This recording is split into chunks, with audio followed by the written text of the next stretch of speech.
तो अल्फ़ाबेट जी के अंदर अगर हम सबसे पहली नेम रिएक्शन की बात कर रहे हैं that is Gabriel phthalimide synthesis. और गैब्रियल थैलेमाइड सिंथेसिस को कराने के लिए जो सबसे पहले मिनिमम जो लीस्ट कंडीशन है वो है एक सबस्ट्रेट की, जो सबस्ट्रेट कहलाता है थैलेमाइड। इस थैलेमाइड की रिएक्शन कराने के लिए यहाँ पर बहुत सारे मॉलिक्यूल रिस्पॉन्सिबल होंगे ताकि ये थैलेमाइड कन्वर्ट होकर के हमें क्या दे सके, प्राइमरी एमीन दे सके। तो प्राइमरी एमीन की प्रिपरेशन की ये रिएक्शन है गैब्रियल थैलेमाइड सिंथेसिस।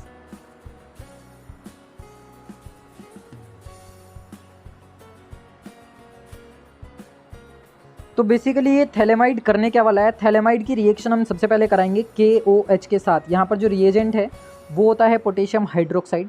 अब रिएक्शन बहुत ध्यान से देख लेना, रिएक्शन सिंपल है लेकिन थोड़ी सी लेंदी है जिसको याद करना थोड़ा सा मुश्किल हो जाता है। अगर स्टेप बाय स्टेप देखोगे तो आसान है रिएक्शन। होने क्या वाला है कि जो थैलेमाइड का NH मॉलिक्यूल है, NH वाला जो पार्ट है, जो अमीन वाला पार्ट है, जिसको हम कौन सी अमीन बोलते हैं, सेकेंडरी अमीन बोलते हैं, उस सेकेंडरी अमीन पे ये KOH जाकर के सीधा अटैक करेगा। अब जैसे ये KOH इस NH पे अटैक करने वाला है तो सीधा यहाँ से ये H को रिप्लेस करेगा और यहाँ से H निकल जाएगा पॉजिटिव फॉर्म में, OH आ जाएगा इसके सामने, कॉन्जुगेट बेस बनता हुआ OH नेगेटिव। H और OH आपस में कंबाइन हुए और पानी का मॉलिक्यूल रिलीज़ हो गया -H2O। अब इतना काम होने के बाद नाइट्रोजन अकेला रह जाएगा और नाइट्रोजन की वैलेंसी हो जाएगी खाली। पूरा मॉलिक्यूल सेम बना रहेगा, नाइट्रोजन की वैलेंसी खाली हो जाएगी, उस वैलेंसी पर अटैक करेगा जाकर के पोटेशियम। जैसे ही पोटेशियम वहाँ जाकर के बैठेगा तो एक एडिशनल कंपाउंड बनेगा जिसको हम इंटरमीडिएट बोलेंगे। कुछ इस तरीके से होगा, कार्बन ऑक्सीजन अपनी जगह जुड़े होंगे, नाइट्रोजन इसके साथ जुड़ा होगा और नाइट्रोजन के साथ जुड़ा होगा पोटेशियम। अब ये जो कंपाउंड बनेगा इंटरमीडिएट, इसकी रिएक्शन आप लोगों को करानी है किसके साथ, अल्काइल हैलाइड के साथ। ये अल्काइल हैलाइड अब रिएक्शन में पार्टिसिपेशन देगा और पोटेशियम को यहाँ से रिप्लेस करेगा। तो जो K था वो X के साथ यानी पोटेशियम हैलाइड बनाते हुए KX हो जाएगा बाहर और R आकर के बैठ जाएगा इस NK के साथ। यानी कि इस बार जो हमारे पास कंपाउंड बनने वाला है जिसका नाम होता है N अल्काइल थैलेमाइड, वो कुछ इस तरीके का होगा। कार्बन डबल बॉन्ड ऑक्सीजन, यहाँ पे नाइट्रोजन था और नाइट्रोजन के साथ इस बार आकर के यहाँ जुड़ जाएगा R।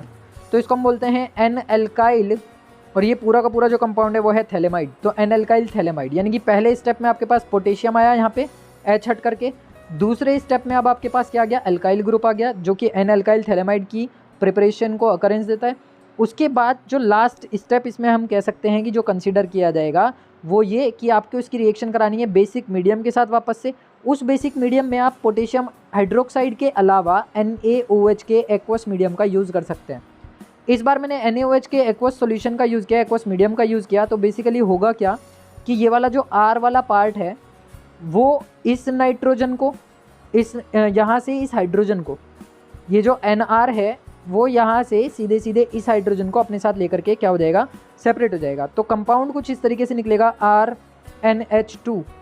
यहाँ पे जो मॉलिक्यूल निकलने वाला है वो क्या होगा, RNH2, जिसकी प्रिपरेशन हम यहाँ देख करके चल रहे हैं। और पूरा का पूरा जो सोडियम मॉलिक्यूल था वो क्या हो जाएगा, देखो वापस से मैं इसकी स्ट्रक्चर बना देता हूँ। यहाँ पर ये carbon double bond oxygen, again यहाँ पर ये कार्बन डबल बॉन्ड ऑक्सीजन, यहाँ पे ये नाइट्रोजन, यहाँ से ये R जुड़ा हुआ था। इस R के सामने अटैक करने के लिए कौन आ गया, NaOH आ गया। अभी जो NaOH आया बेसिकली इसके आप 2 मॉलिक्यूल डालोगे, NaOH के 2 मॉलिक्यूल जैसे आप इसके सामने डालोगे तो ये Rn और यहाँ से ये 2 हाइड्रोजन को साथ में लेकर के RNH2 बना देगा। प्राइमरी अमीन की फॉर्मेशन हमारे पास हो गई। इसके अलावा अभी भी कुछ छोटी छोटी चीज़ें बाकी हैं। जो ONA का ग्रुप है वो 2 मॉलिक्यूल हमारे पास है, वो ONA मॉलिक्यूल इस NR के हटने के बाद कहाँ कंबाइन होगा उसको देख लेते हैं। तो ये वाले जो ONA के 2 मॉलिक्यूल थे या ONA के जो 2 पार्ट थे वो सीधे सीधे कहाँ जुड़ने वाले हैं उसको मैं दिखा देता हूँ जोड़ करके। जो कार्बन हमारे पास है, ये वाले जो कार्बन है, जैसे ये NR ग्रुप हटेगा इनकी वैलेंसी खाली हो जाएगी और इन वैलेंसीज पर आकर के जुड़ेगा ONA ग्रुप जो कि NaOH का पार्ट था। अब ये जो कंपाउंड है इस कंपाउंड को आप क्या नाम दे सकते हैं, सोडियम का थैलेमाइड है, सोडियम का ऑक्सीथैलेमाइड, और आपके पास क्या बन जाती है, प्राइमरी अमीन बन जाती है। तो इस तरीके से हम कंपाउंड्स बनाएंगे गैब्रियल थैलेमाइड रिएक्शन में प्राइमरी अमीन को। इस रिएक्शन को मैंने जितना सिंपल करके यहाँ पर लिखा हुआ है उतनी सिंपल एग्जाम में नहीं लिखनी है। एग्जाम में हमें इसे स्टेप बाय स्टेप बताना है जिस तरीके से अभी मैंने बताया। कि सबसे पहले थैलेमाइड के ऊपर रिएक्शन में पार्टिसिपेशन देगा ये पोटेशियम हाइड्रोक्साइड, यहाँ से निकलेगा पानी का मॉलिक्यूल, आपके पास एक इंटरमीडिएट बनेगा, उस इंटरमीडिएट पर आप रिएक्शन करेंगे अल्काइल हैलाइड की, वो अल्काइल हैलाइड पोटेशियम और X को KX की फॉर्म बनाते हुए बाहर कर देगा और R जा करके बैठ जाएगा नाइट्रोजन के साथ। जैसे ही ये बनेगा इसका नाम हो जाएगा एन अल्काइल थैलेमाइड। जो एन अल्काइल थैलेमाइड बनता है यहाँ पे H की जगह पर R कंबाइन होने पर उस एन अल्काइल थैलेमाइड की रिएक्शन आप कराने वाले हैं बेसिक मीडियम में NaOH के साथ, यानी कि एक्वस मीडियम में आप यूज़ करेंगे और प्रिपरेशन बन हो जाएगी किसकी, प्राइमरी एमीन की। नेक्स्ट हमारे पास आ जाती है G सीरीज़ में ही गाटरमैन रिएक्शन। गाटरमैन रिएक्शन जो है बेसिकली BDC कंपाउंड दिखाता है जिसको हम बेंजीन डाइज़ोनियम सॉल्ट कहते हैं या बेंजीन डाइज़ोनियम क्लोराइड कहते हैं।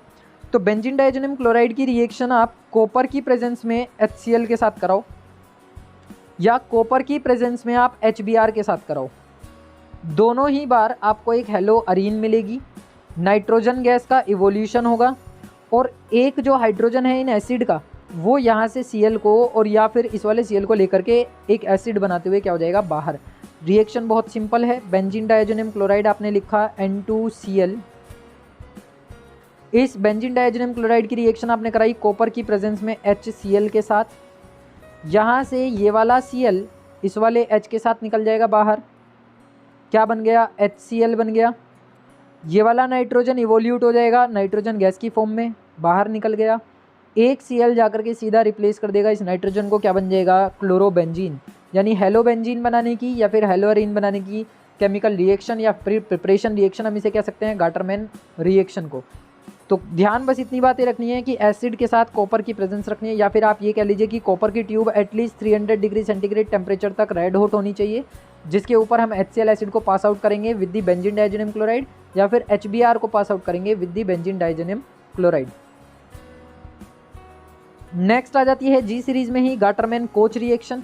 गाटरमैन कोच रिएक्शन की अगर हम बात करें तो यहाँ पर जो सबस्ट्रेट रहने वाला है दैट इज़ बेंजीन और जो रिएक्टेंट रहेगा यानी जो एक अटैकिंग मॉलिक्यूल की तरह काम करने वाला है वो है HCOCl। ये जैसे CH3COCl होता है एसिटिल क्लोराइड, उसी तरीके से ये CH3 ग्रुप को रिप्लेस करके बनाया गया है हाइड्रोजन के साथ। तो ये असाइल क्लोराइड ही है लेकिन हाइड्रोजन का है, तो बेसिकली HCOCl का हमने इसमें यूज़ किया। जब आप HCOCl को इसके ऊपर रिएक्शन में पार्टिसिपेशन कराते हो बेंजीन पे in the presence of anhydrous AlCl3 या CuCl, टेम्परेचर आपको रखना है 298 केल्विन और कम से कम प्रेशर होना चाहिए 70 एटमॉस्फेरिक। तो रिएक्शन बहुत आसान है, सिंपल है। बेंजीन का एक हाइड्रोजन यहाँ एक्सटेंड फॉर्म में मैंने खोल दिया, एक्सपेंड कर दिया, ये रहा।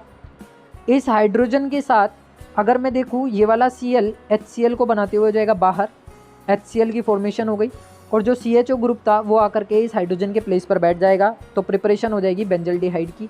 इसका मतलब जो रिएक्शन कंडीशंस हैं वो बेसिकली ये हैं जो मेन है गाटरमैन कोच रिएक्शन को इस्टेब्लिश करने के लिए, स्टार्ट करने के लिए, इनिशिएट करने के लिए जो इनिशिएशन कंडीशन होती है वो ये है कि AlCl3 और CuCl एटमॉस्फेरिक टेम्परेचर आपके पास कितना होना चाहिए, जो रूम टेम्परेचर पे रिएक्शन ये नहीं होगी तो 298 केल्विन हमें एटलीस्ट लेना है 25 डिग्री सेंटीग्रेड और प्रेशर हमें लेना है 70 एटमॉस्फेरिक।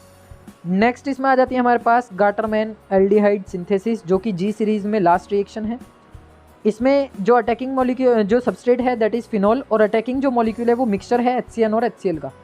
आपको एक मिक्सचर लेना है जो अटैकिंग मॉलिक्यूल की तरह काम करेगा, अटैकिंग मिक्सचर की तरह काम करेगा, दैट इज़ HCN और HCl। और यहाँ पर जो रिएक्शन कंडीशन होगी या फिर जो रिएजेंट होंगे वो क्या होगा AlCl3 और H2O। ये आपका एनहाइड्रस होगा और ये आपका एक्वस मीडियम में हम पानी को यूज़ करेंगे ही करेंगे। तो बेसिकली ये जो HCN और HCl का मिक्सचर है वो इस बेंजीन की रिंग पर प्रेजेंट एक हाइड्रोजन को यहाँ से हटाएंगे। ये वाला हाइड्रोजन बेसिकली HCN और HCl के मिक्सचर के साथ क्लोरीन को लेते हुए वापस से HCl की फॉर्मेशन करता जाएगा। HCl जितना आप इस रिएक्शन में डालते हो उतना ही इस रिएक्शन में रिफॉर्म होता चला जाता है और जो ये HCN वाला ग्रुप है कन्वर्ट हो जाता है in the presence of AlCl3 in aldehyde. तो ये जो बनने वाला कंपाउंड है that is ortho hydroxy benzaldehyde, क्योंकि यहाँ पर प्रायोरिटी दी जाती है एल्डिहाइड फंक्शनल ग्रुप को, तो इसको हम ऐसे भी लिख सकते हैं कि आपका एल्डिहाइड रहेगा ऊपर CHO और OH आ जाएगा यहाँ ऑर्थो पोजीशन पर, तो ये नाम हो गया ऑर्थो हाइड्रोक्सी बेंजल्डिहाइड।